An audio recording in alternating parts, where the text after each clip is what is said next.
Сәлем баршаңызға. Бүгін сіздерге қазанның қақпағында пісетін өте дәмді тандыр нан болып шығатын нанның рецептімен бөлісетін боламын. Дәмі өте керемет болып шығады. Видеоны соңына дейін көріп, менімен бірге болыңыздар. Ең алдымен 250 грамм жылы суымызға бір ас қасық ашытқымызды саламыз. Оның үстіне бір ас қасық қантымызды салып, араластырып алатын боламыз.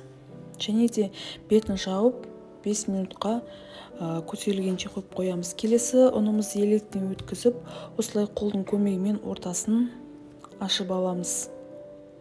Бетіне 5 минут тұрған сұйықтықты құйып, араластырып алатын боламыз.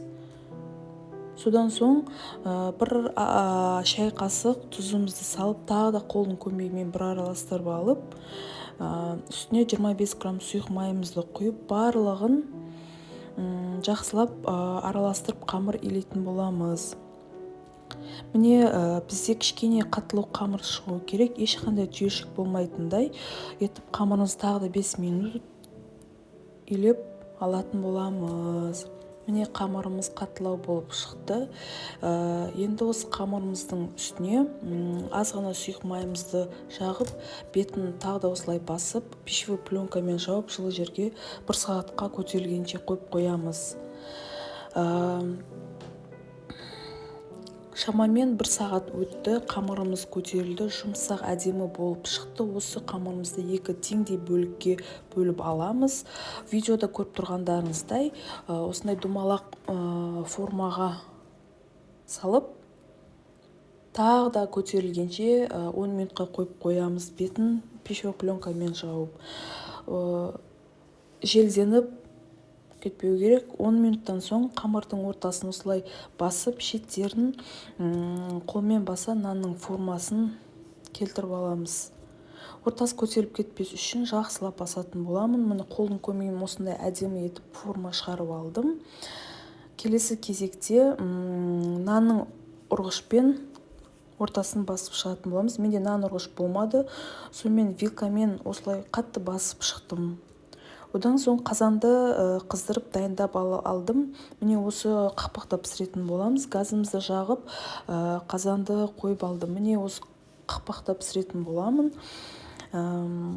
Қазанның түбі қарайып кетпес үшін осылай тұз сеуіп шықтым. Міне осылай осы қазанда пісіретін боламын. Орташа жанып тұрған көзіне осы қақпақты қойып қыздырып аламыз. Міне осы жұмыртқаның ақ уызы мен сары уызын осы нанға пайдаланатын боламын. Жұмыртқаның ақ уызын ең алдымен нанды төңкеріп, астына ақ уызды жағып шығатын боламыз қолдың көмегімен. Содан соң газе қызып тұрған қақпаққа осы нанымызды орналастырып қоямыз. Тағы да вилканың көмегімен осылай басып бір шығамыз. Енді бетіне жұмыртқаның сары уызын жағып, осылай бүкіл жеріне тигізіп шығатын боламыз. Щетканың көмегімен сәндеп шықсаңыздар да болады, өз қалауларыңыз бойынша. Бұл жерде барлық қорықпаңыздар. Қақпақтан нан да қамыр да түсіп кетпейді. Ол жағын қорықпай қойсаңыздар болады. Осылай көріп тұрғандарыңыздай әдемі болып шығады. Қолдың көмегімен тағы да осылай сәндеп шықсаңыздар болады.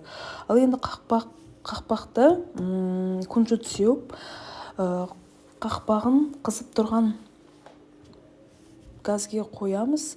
20 минутта пісіріп аламыз. Шамамен 20 минутымыз осылай өтті. Міне көріп тұрғандарыңыздай нанымыз көтеріліп, қызарып шықты, әдемі болып. Осы нанның құрамы мен мөлшерін төменгі описаниеден таба аласыздар. Осы видео ұнап жатса, комментарий жазып, каналыма тіркеліп, лайк басуды ұмытпаңыздар. Міне нанымыз жұмсақ, әдемі болып шықты. Рахмет, сау болыңыздар.